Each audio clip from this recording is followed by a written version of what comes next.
یہ انسانی فطرت ہے کہ ہم اپنے آپ کو ہمیشہ درست اور راست ثابت کرنا چاہتے ہیں۔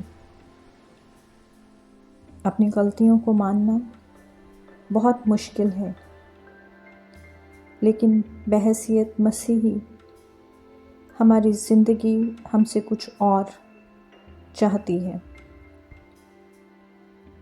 لیکن بحیثیت مسیحی ہماری زندگی کچھ اور ہے، کیونکہ مسیح کا ہماری زندگی کو جانچنے کا طریقہ کچھ اور ہے۔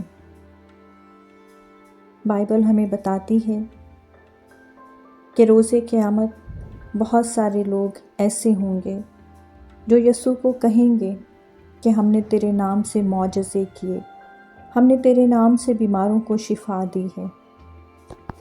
لیکن خدا کا جواب کیا ہوگا؟ آئے معلوم میرے سامنے سے دور ہو جا، کیونکہ میں تجھے نہیں جانتا۔ لہٰذا میرے عزیزو، آج کا دن ہے کہ ہم اپنی جانچ کریں۔ آج کے دن میں ہم اپنے آپ کو پرکھیں کہ بحیثیت مسیحی ہماری راہ کس طرف جا رہی ہے۔ یسایہ 14 باب اس کی 10 آیت۔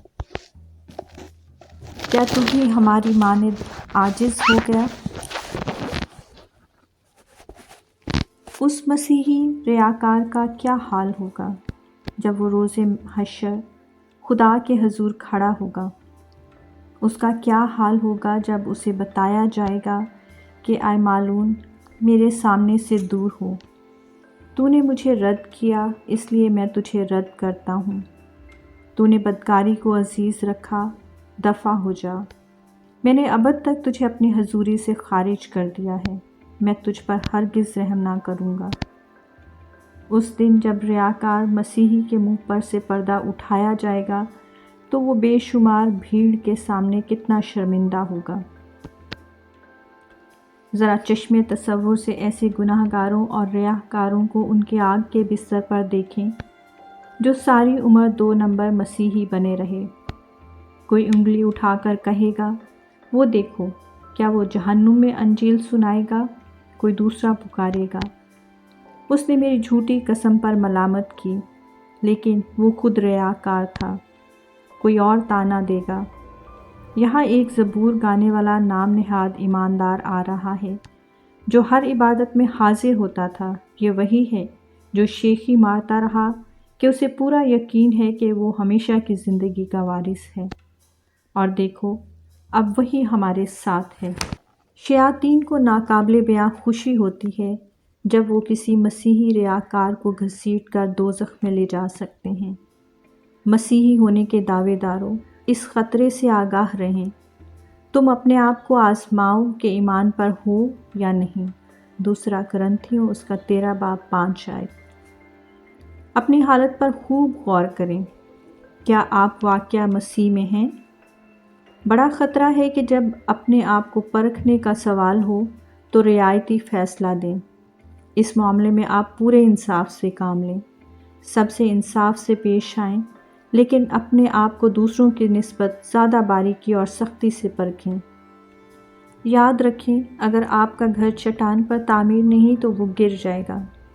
خدا آپ کو توفیق دے کہ اس سلسلے میں آپ بڑی سنجیدگی سے کام لے سکیں۔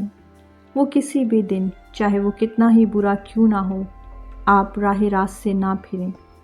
2 کرنتھیوں اس کا 13 باب 5 آیت۔ آمین۔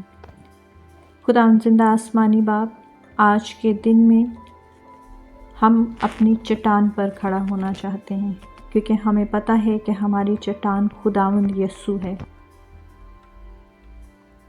انسانی طور پر ہم بے شک کمزور اور ناقص ہیں، لیکن خداوند ہم جانتے ہیں کہ جب آپ کا پاک روح آتا ہے تو ناقص چیزیں کامل ہو جاتی ہیں۔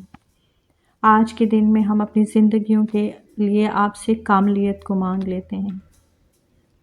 ہم خداوند آپ سے دعا کرتے ہیں کہ ہمیں شیاطین سے دور رکھیے، ہمیں ان خطرات، ہمیں ان باتوں سے دور رکھیے جو ہمارے ایمان کے لیے خطرہ ہیں، کیونکہ خداوند ہم چاہتے ہیں کہ آپ ہمیں سنجیدگی سے اس بات پر غور کرنے کی توفیق دے کہ ہم راہ راست سے نہ پھریں۔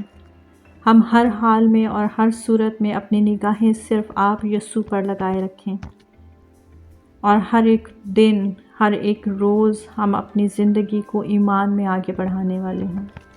یسوع کے نام سے مانگ لیتے ہیں، آمین۔